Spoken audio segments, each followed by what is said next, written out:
Herkese günaydın. Nasılsınız arkadaşlar? Bu hafta YouTube'da sizlerle beraber olmaya çalışacağım bol bol. Bazen kendi kişisel çalışmalarım, bazen de seanslar olduğunda YouTube'a çok zaman ayıramayabiliyorum. Çünkü bölünemiyorum ne yazık ki. Bir oraya bir buraya koştur koştur. Ama bu hafta biraz böyle dengelemeye çalışacağım. Evet, sizlere iki deste oluşturdum. İstediğinizi seçebilirsiniz. Neden onu unutamıyorum, neden aklımdan çıkmıyor? Aramızda nasıl bir bağ, nasıl bir bağlantı var? Almam gereken mesajlar nelerdir tarzındaki soruları irdeleyeceğimiz bir açılım olacak. İlk destemiz Thoth Tarot destesi. İkincisi de Dark Mansion Tarot destesi. Siz daha farklı kodlayabilirsiniz. Gözünüze hangisi çarpıyorsa onu alabilirsiniz. Bu hafta içinde Aralık ayı mektuplarınızı da 3 zarf şeklinde yüklemeye gayret göstereceğim. Normalde şu sevdiğin kişiden mektup var açılımlarını da 3 ya da 4 zarf yapmamı isteyen arkadaşlar var ama en başlarda bunu yapıyordum fakat sonradan şimdi onu da kararsızlıkla seçemeyen arkadaşlar oluyor. 2 ideal arkadaşlar. 3 olduğu zaman bu sefer bazen aynı enerjide çıkabiliyor birincisiyle ya da ikincisiyle ya da ben çok fazla bölünüyorum. Video süresi çok uzuyor. Çok konuşmak durumunda kalıyorum. O yüzden 2'nin ideal olduğunu düşünüyorum. Zaten 2 tanesi arasında kalanlar var ki 3'ü hiç düşünemiyorum. Bu şekilde yani bunların yerine zarflar var. Ben hep bu sistemde ilerliyorum. Nadiren 3 ya da 4 yaptığım oluyor. Ama Aralık ayı mektuplarınızı 3 tane yapabilirim. Evet, Thoth Tarot destesinden başlıyorum. Bakalım neden unutamıyorsunuz, neden aklınızdan çıkmıyor o kişi.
Başlıca sebebi arada çok yoğun bir tutkunun olması. Ve ilk kartınız ruh eşi temasını verdi. Ama bakacağız tabii.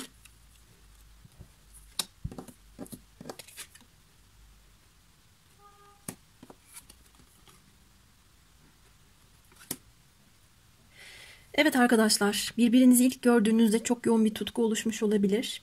Kendi içinizde bu aşkın, bu ilişkinin sizin yaşam amacınıza hizmet edecek bir yolculuk, bir durum olduğunu derinlerden bir yerlerden hissetmiş olabilirsiniz.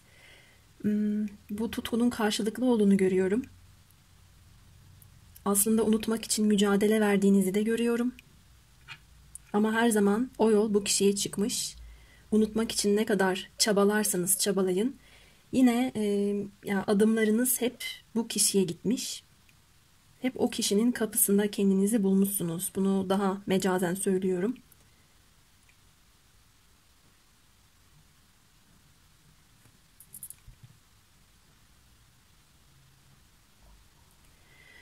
Tam merkezde ilkeli, dürüst, sabırlı ve gerçekten emek vererek bir şeylere ulaşmak isteyen yapınız yansımış.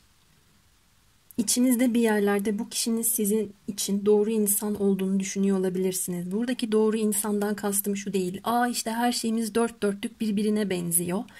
Ne kadar da güzel anlaşıyoruz, ne kadar da güzel uzlaşma sağlayabiliyoruz ya da zevklerimiz birbiriyle çok örtüşüyor dediğinizi görmüyorum. Burada zıtlıklar da olabilir ama sizin kendi içinizde bu zamana kadarki hayat yolculuğunuzda tek başınıza mücadele verip aşamadığınız bir konuya bu insan ışık tutuyor. Beraber aşma noktasında yardımı dokunuyor. Bunu hissediyorsunuz. Ruhtaş olduğunuzu, Bir dost enerjisi paylaşabileceğinizi hissettiğinizi de görüyorum. Ruh dostunuz arkadaşlar bu kişi sizin. Bakın kartta da yazıyor. Aynı sudan beslenir gibi ya da aynı şeylere ihtiyaç duyar gibi algıladığınızı da görüyorum. Yeni bir başlangıç arzusu içinizde çok yoğunlaşmış olabilir ama başlayamamış olabilirsiniz.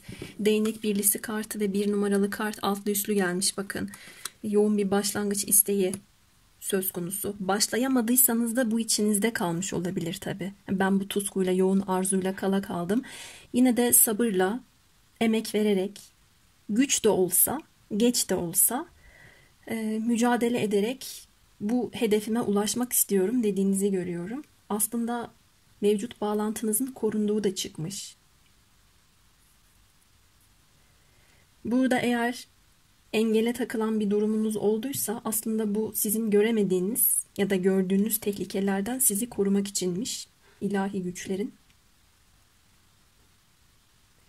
Burada sürekli ilahi güç, ilahi bağlantı, koruyucu melek, buna benzer cümleler geçiyor. Bir de bu kişiyi unutamama nedenlerinizden birisi de şu, buraya devam edeceğim, bana çok yeterli gelmedi. Unutamama nedenlerinizden biri de şu ki arkadaşlar, kendi içinizde geçmişte bu aşk konusuyla ilgili vermiş olduğunuz bir mücadele olmuş. O zaman bir şeyleri aşmışsınız, başarmışsınız. Bu hastalığın nüksetmesi gibi bir durumla yeniden karşılaştığınızda aynı yolu, yöntemi denemişsiniz ama bu sefer aşamamışsınız. O dönem aştım da bu dönem niye aşamadım? O dönemde de bunları yapmıştım, böyle bir yaklaşımda bulunmuştum. Bu tavırları sergilemiştim. Daha kolaydı ama şimdi neden olmuyor demiş olabilirsiniz. Bu arada bunların da farklı insanlar olduğunu söylemek isterim. Yani o dönemle bu dönem arasında aynı kişiden bahsetmiyorum. Burada genel anlamda aşk üzerinde bir yorum yapıyorum. Kendi genel tutumunuzla ilgili. Evet, bakalım başka neden unutamıyorsunuz? Biraz da içinizde bunun cebelleşmesi var.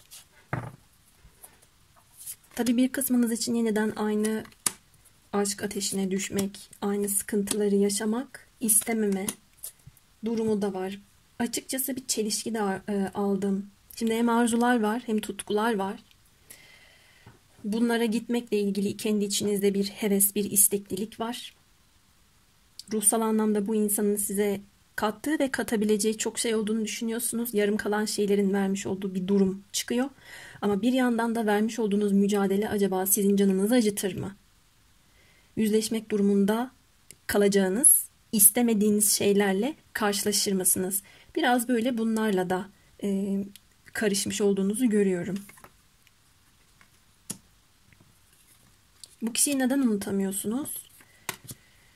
Unutamıyorsunuz çünkü bakış açınızı değiştirmeniz gerektiğine dair sizi zorluyor olabilir. Ya da bu insan sizin bakış açınızı değiştirmiş olabilir. Bu çok ılımlı bir yoldan olan bir durum değil. Sanrılarla, belki hayal kırıklıklarıyla, hayatın size vermiş olduğu kırmızı işaretlerle olan bir durum. Bu durumu aşmanız açısından da bir mesaj geldi. Yakın çevrenizden ya da ailenizden destek almanızla ilgili. Aile problemleriniz varsa bunları çözmenizle ilgili. Çözüme kavuşmamış durumlar olduğu için de unutamıyorsunuz olarak gelmiş ve zihninizde bir türlü unutamadığınız, aklınızdan atamadığınız, belki algınızı farklı bir tarafa çevirmenize rağmen yine de o farklı taraf doğru taraf olmayabilir. Unutamadığınız bir durum çıkıyor ama ben bir uyanışa geçeceğinizi görüyorum arkadaşlar. Aradaki bağlantı için uyanışa geçme yazıyor bakın burada. Daha maddi düzlemden çıkıp manevi açıdan yükselmek, ruhsal açıdan genişlemek, arada uzaklık da olsa, ayrılık da olsa birbirinize yoldaş olduğunuzu bilerek ilerlemek gibi bir göreviniz var. Bu görevin henüz tamamlanabildiğini görmüyorum. Bu yüzden de unutmaya da çalışsanız unutamıyorsunuz. Ve bu insan sizin için yeni bir deneyim ya da yinelenebilecek bir deneyim. Buna hazırlık aşamasındasınız. Ruhsal bir seyahat de olabilir bu. Aranızda fiziksel uzaklık varsa ona da işaret ediyor olabilir. Peki, Ben şunu merak ettim. Bu durum sizde böyleyken karşı tarafta acaba nasıl?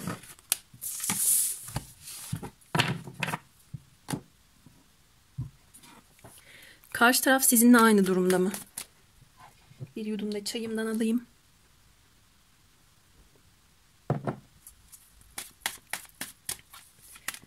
Evet, o da sizinle aynı durumda mı? Bakalım.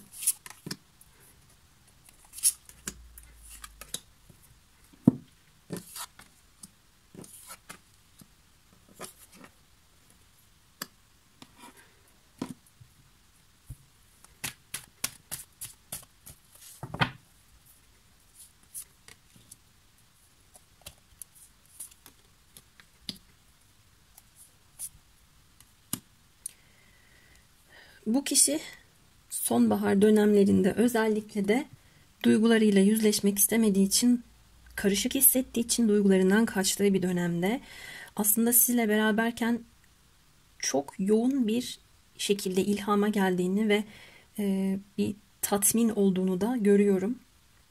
Bu kadar yoğunluk içerisinde hemen yanına para beşlisi gelmiş. Olmayana odaklanma, endişe, yoksunluk, yalnızlık, çaresizlik duygusu ne alaka diyeceksiniz. Ben de öyle dedim. Bu kadar tatmin olmanın yanında bu kart bana çok alakasız geldi. Bunun da sebebini şuradaki duygulardan kaçmasına bağlıyorum. Bunu çok isteyip buna ulaştıktan sonra çok fazla doyuma ulaşmış olabilir. Sonra sizden kaçmış olabilir.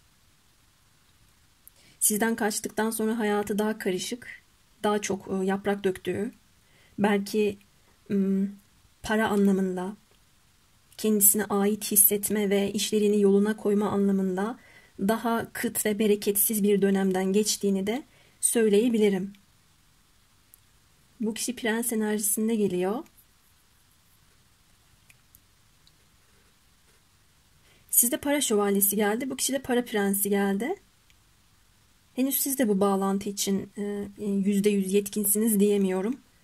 Ama bu kişi daha yolun başındayken siz ortalarındasınız diyebilirim en azından. Daha dünyevi boyutta somut ve gerçekçi bir şekilde ele alıyor. Neden öyle ele alıyorsun? Bu bağlantı senin için gerçekçi değil mi? Neden duygularından kaçıyorsun? Çünkü bozguna uğramaktan korkuyorum dedi. Burada bencilce bir yaklaşım var. Kendi iç dünyasında çatışmalar var. Ben onun ne kadar değerli, ne kadar aklı selim, ne kadar bir insanın hayatına kazanç getirebilecek olduğunu da gördüğüm bir kişi olduğunu biliyorum. Ama aşkı biraz savaş gibi yaşıyorum ya da bu savaşın içerisinde kaybetmektense başından öyle bencillik yapıp, hainlik yaparak kazanmayı yeğliyorum diyor. Burada bu kişinin bencillikleri, kabalıkları ve insanı sırtından bıçaklama özelliği geldi. Bunu kendisi mutsuz olmasın diye başından yapıyor. Burada arkadaşlar aranızda şöyle bir durum da olmuş olabilir. Bu insan sanki sizi kaybetmiş. Aslında kendisi kaybetmiş. Bakarız şimdi devamına. Burada bir hikaye anlatıyor. Yokluğunuzu çekmiş ya da bir dönem belki de sizi mumla aramış olabilir ama ben seni mumla arasam da ya da bir insanın hayatında gerçekten mumla arayabileceği önemli bir kişi, önemli bir kişilik olsan da aramak istemediğim şeyleri de bulmaktan korkuyorum diyor. Umarım anlatabilmişimdir. Mesela bu insan kendi duygularıyla yüzleşmekten korkuyor ama siz korkmuyorsunuz. Peki burada sizin almanız gereken nasıl bir ruhsal mesaj var? Bir de buna bakalım. Sonra da bu bağlantınızla ilgili neler olabilir buna bakacağız.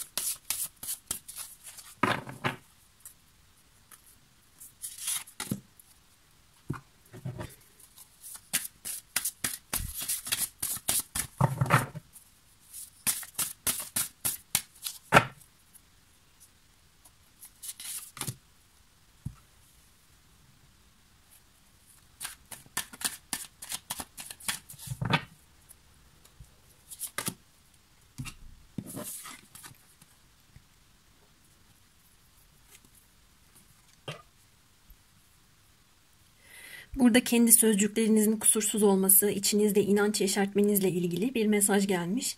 Bakın kişinin 3. göz çakrasından bir çiçek çıkıyor. Hani algı kartı da gelmişti ya. Burada daha farklı algılamanız, daha farklı yorumlamanızla ilgili bir şeye yeniden ışık tutuyor. 3. göz çakrası farkındalık çakramız olduğu için. Belki hep aynı fotoğrafı çekiyorsunuz. Sabit bakıyor olabilirsiniz.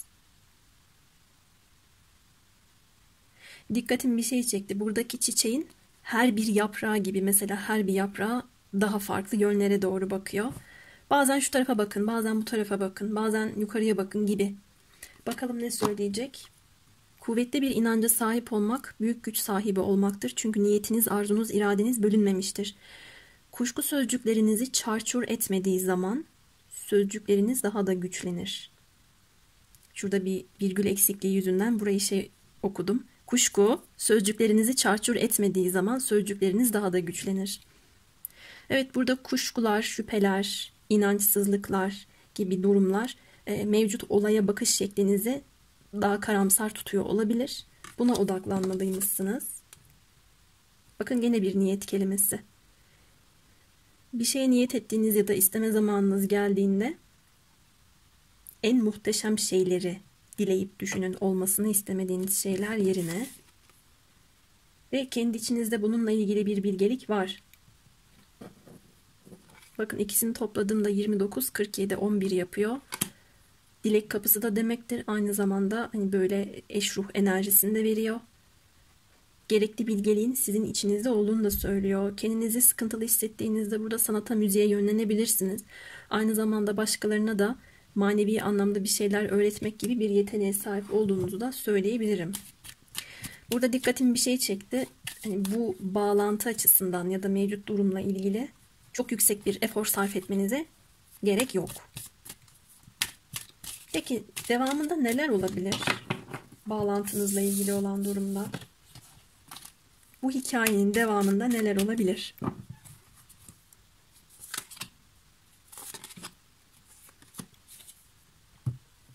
Sadece 3 kart alacağım. Kader çarkı dede. Evet, döngüsel bir ilişkiniz var arkadaşlar.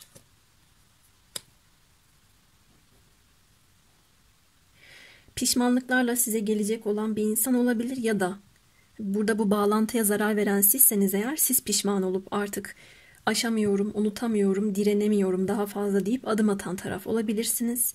Ben bu durumun döngüsel olduğunu, her inişin bir çıkışı olduğunu görüyorum. Kader çarkı birbirinizi tekrar karşılaştırabilir, karşı karşıya getirebilir. Yeniden bir şeyler yaşamak için. Çünkü daha burada bazı dersler alınmamış arkadaşlar, benim gördüğüm. Bir tane de melek mesajı vereceğim ama farklı bir desteden vereceğim size.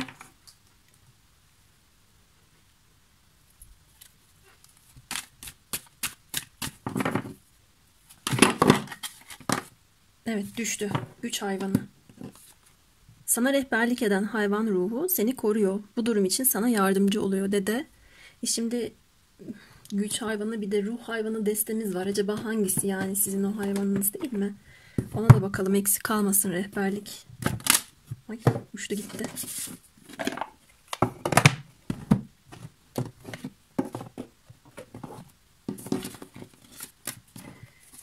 Zaten içinizdeki o güç size hatırlatılıyor. Bakalım hangisiymiş.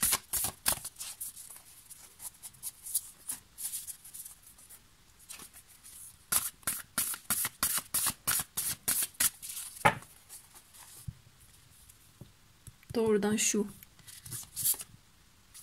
Tavus kuşu ruhu. Işıl ışıl parlayın. Tabii bazı destelerde bu ego ve kibir gibi de yapılıyor. Yazılıyor ama ışıl ışıl parlamakla ilgili bir mesaj çıktı. Şimdi bir de okuyalım bunu. Tavus kuşu 185. Hepsini okumayacağım bu arada.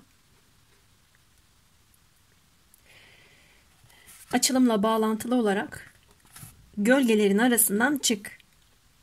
Görkemli bir varlık olduğunu hatırla. Gerçek renklerini göster. Kendi ihtişamını ifade etmek için başkaları da İlham alsın, bunu göster ki diyor. Başkalarının ne düşüneceğinden korkma. Dans etmekten korkma. Bir anlamda ışıldamak ya da dikkat çekmekten korkma da diyebilir. İyi talihini ve neşeni göster diyor. Şimdi arkadaşlar, siz anladığım kadarıyla az önce de bir kılıç dokuzlusu kartı gelmişti. Bu bağlantıya kafanızı çok takmış ya da işte stres yapmış olabilirsiniz. Neşenizi göstermek, bunu hatırlamak, içinizde böyle bir ışık, böyle bir güç olduğunu anımsamak yerine hep o karanlık, hep o umutsuzluk, hep o kendinizi dibe çekme enerjisine dolandırıp duruyor olabilirsiniz. İşte kartınız diyor ki bunu yapma. İçindeki ışığı açığa çıkar ki başkaları da faydalansın diyor. Evet, açılımın bu kısmı akışta eklenerek gitti. Böyle bir şey planlamıyordum ama demek ki olması gerekiyordu. İlk test için söyleyeceklerim benim bu kadardı. Umarım memnun kaldınız. Fikirlerinizi yorumlara bırakmanızı rica ediyorum. Şimdi hemen ikinci desteğe geçiyorum arkadaşlar. Görüşmek üzere. İkinci destemizdeyiz. Bakalım sizde nasıl gidecek? İlk destede akış biraz değişik gitti. Farklı farklı düşünmediğim kartlar açtım. Sizi de merak ediyorum açıkçası. Öncelikle aranızda nasıl bir bağlantı varmış? Buna bakalım diyecektim ki şaşırdım. Hayır, neden unutamıyorsunuz? Neden aklınızdan çıkmıyor? Buydu. Neden böyle dedim ilk? Sıralamayı şaşırdım. Evet, ilk neden unutamıyorsunuz ve aklınızdan niye çıkmıyor? Buna bakacağız.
Çünkü doğrudan geldi. Affedemediğiniz bir şey sırtınıza yük oluyor. Yaptığınız fedakarlıklar henüz karşılık bulmamış.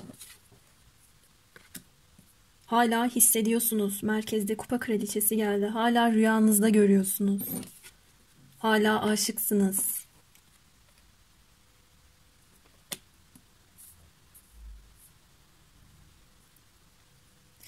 Affetmeye çalışıyorsunuz. Bazen unutmaya çalışıyorsunuz. Bazen bu durumu kendi içinizde çözüp halletmeye çalışıyorsunuz ama olmuyor. Hala şunu gördüm ben. Yeni bir aşka sırtınız dönük arkadaşlar. Siz elinizdeki aşka, kendi hissettiklerinize bakıyorsunuz. Ben orada çok emek verdim. Orada çok fazla fedakarlıklarım var. Başlı başına orayı temelli bitirmek ya da unutmak benim kendi duyguma sırtımı çevirmem demek olacak diye düşündüğünüzü görüyorum. Karşı tarafın hala bir mücadele etmesiyle ilgili içinizde bir umut ışığı, hala hissettiğiniz bir şeyler olabilir. Yaptığınız iyiliklerin ya da gösterdiğiniz merhametin, fedakarlığın görülmesini beklediğinizi görüyorum. İçinizde sert bir enerji yok bu arada. Karşı taraftan da umudunuzu kesmediğiniz için unutamıyorsunuz. Evet, burada bir dönem belki bunun için verdiğiniz bir çaba var. Ama bu hemen tekrar kendi duygularınıza yeniden dönmekle sonuçlanmış. Henüz bazı şeylerin meyve verme zamanının gelmediğini, biraz daha beklemeniz gerektiğini düşünüyorsunuz. Ama ben daha çok burada bağışlamak, affetmek, merhametle ilgili bir durum gördüm.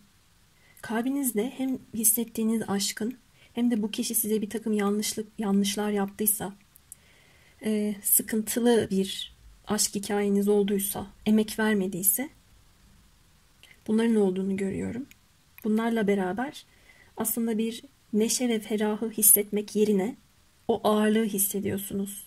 Ama bunu hissetmeye dair ümidi de içinizde bırakmamışsınız, çıkarmamışsınız.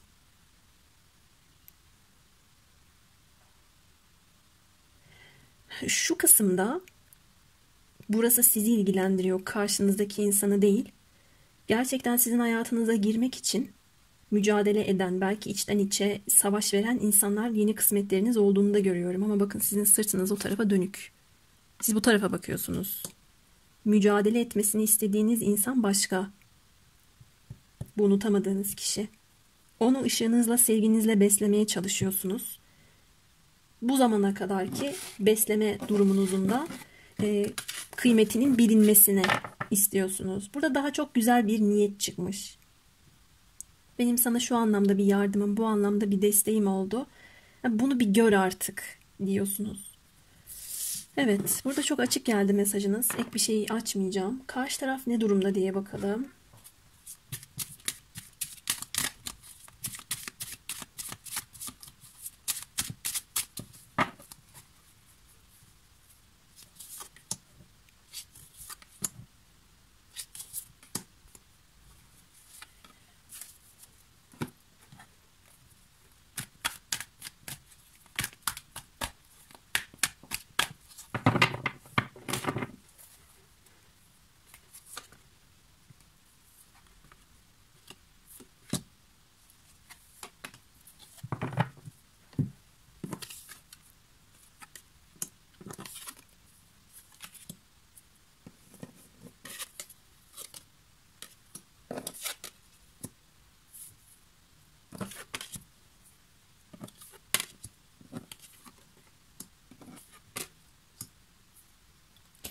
Arkadaşlar, karşı taraf sizin ona vermiş olduğunuz sevgiyi, şefkati fark etmiş. Adalet kartının altına uyanış geliyor. Neyin ne olduğunu anlamış. İlahi bir uyanış yaşadığını da söyleyebilirim. Aranızda çok değişik bir bağlantı olduğunu hissediyor ve bir ikiz alev bağlantısı geldi bakın. Sizinle bir şeylere yeniden başlamak istediğini görüyorum ama siz hayır diyeceksiniz diye korkuyor olabilir. Bunun için kendisini yeterli görmüyor. Çalışması gerektiğini düşünüyor. Size bir takım haksızlıklar yapmış olduğunu düşündüğünü gördüm. Bu yüzden içinde bir pişmanlık hissediyor. Yeniden başlamak istiyorum ki ama yeterli değilim ki. Ya da ben bu duygularla, bu durumla ne yapacağım ki? O her şeye hakim, ayakları yere sağlam basan, duygularını da sonuna kadar yaşayan birisi, dürüst birisi diyor sizin için. Uzaklardan bakıyor daha çok size. Burayı biraz daha devam ettireceğim. Bana bu kişiden sıkıntılı bir enerji geldi.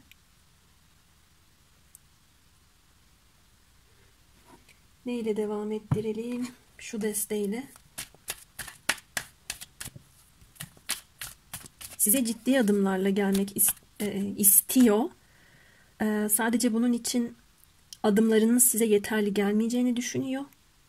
Ben uyanışa geçtim ama bir şeyler adına geç oldu şeklinde de hissettiğini gördüm. Sizin somut adımlar olmadan, gerçekçi yaklaşımlar olmadan lafla sözle bir takım durumları kabul etmeyeceğinize dair de bir bilinci var.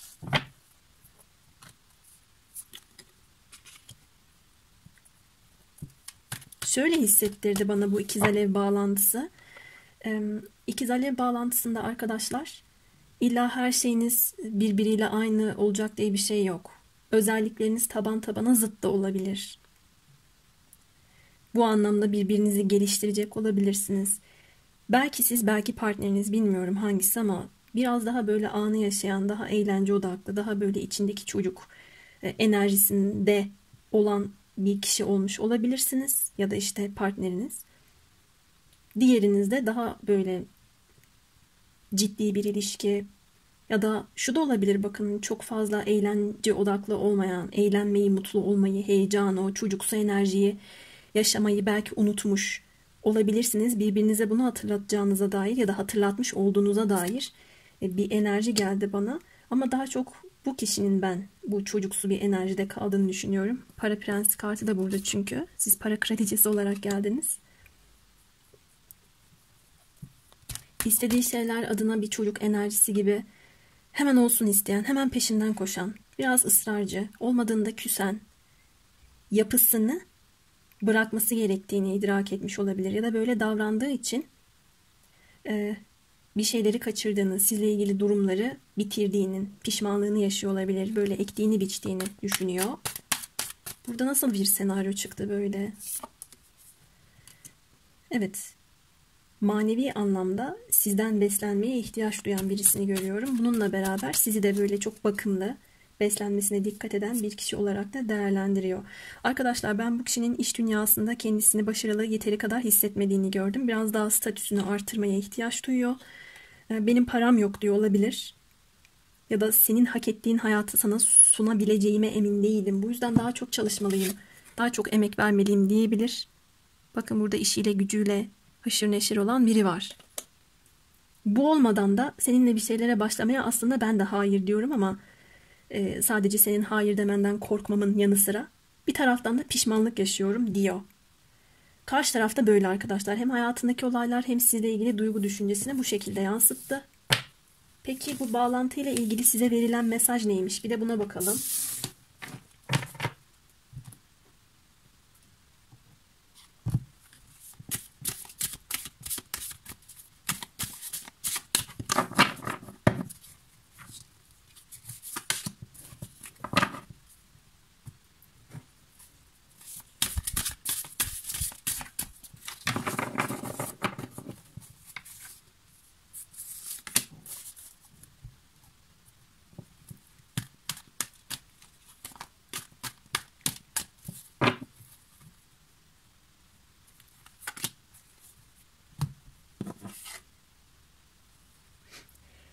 Başınıza gelen ve yaşadığınız hiçbir şeyi kişisel almayın.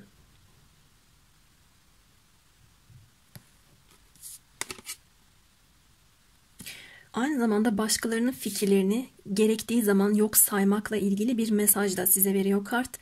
Bir başkası ne yaparsa yapsın, ne hissederse hissetsin, ne düşünürse düşünsün ya da söylesin, bunları kişisel almayın diyor. Başkalarının fikirleri kendi inanç sistemlerine temellenir. Dolayısıyla sizin hakkınızda düşündükleri şey aslında hakkınızda değil, kendi haklarındadır diyor. Öğrenmeniz gereken belki bu bağlantıyla ilgili olan durumda bu. Eğer bağlantınıza zarar veren farklı insanlar olduysa, onların düşünceleri, hissettikleri, hakkınızdaki konuşmaları, söyledikleri canınızı çok sıktıysa, ben böyle hissetmiyordum, biz birbirimizi seviyorduk, o da benimle ilgili böyle hissetmiyordu, geldiler aramızı bozdular tarzında ya da onun aklını karıştırdılar tarzında bir şeyler düşünüyorsanız bunu kişisel almamanız gerektiğini de söylüyor. Ya da eleştiri, yargılama cümlesi, insanların sizle ilgili sizi yeterince tanımadan söylediği herhangi bir cümle, yine aynı şekilde.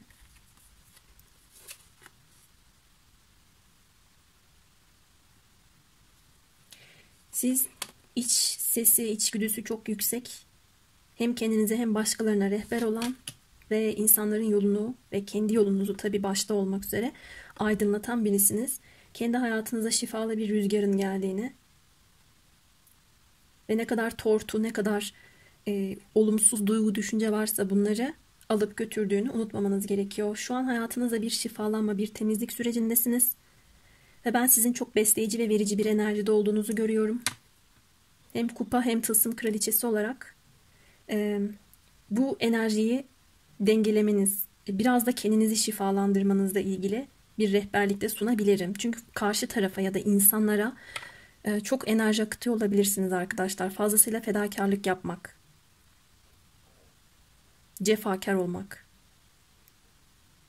Bir tabir var ya, yemedim yedirdim, giymedim giydirdim gibi, işte böyle bir durum içerisinde çok olmamanız gerekiyormuş. Ama genel anlamda şu anda bir şifa dönemindesiniz. Peki bu bağlantı nereye gidiyor? Bir de buna bakalım.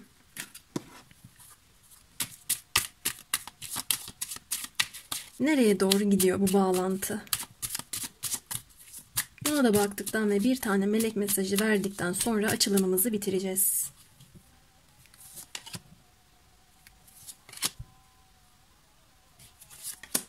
Hatta şimdi melek mesajınızı da açayım.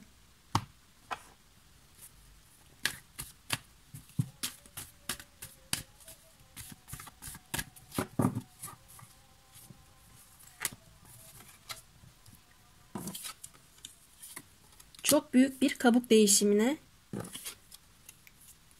gidiyor.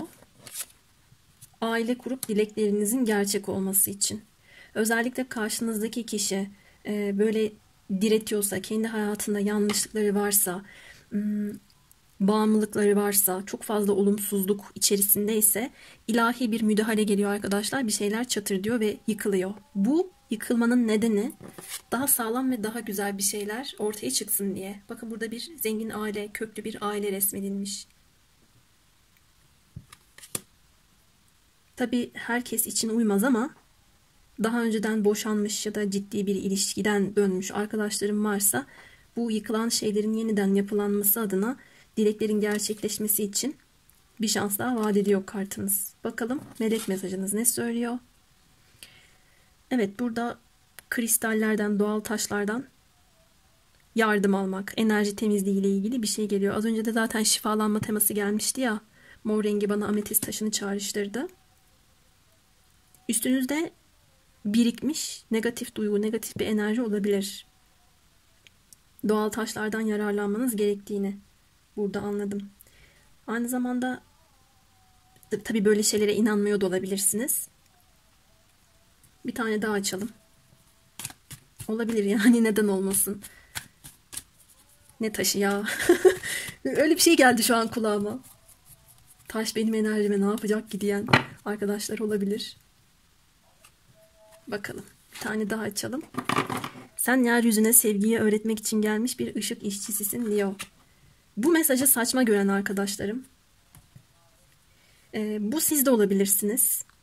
Ya da size bunu öğretmek isteyen kişi de olabilir. Size sevgiyi aşılamak, sevmeyi öğretmek isteyen kişi de olabilir. Bana bunun saçma gelmesi enerjisi nedense erillerden geldi. Bazı erillerden diyeyim, çok genelleme yapmayayım ama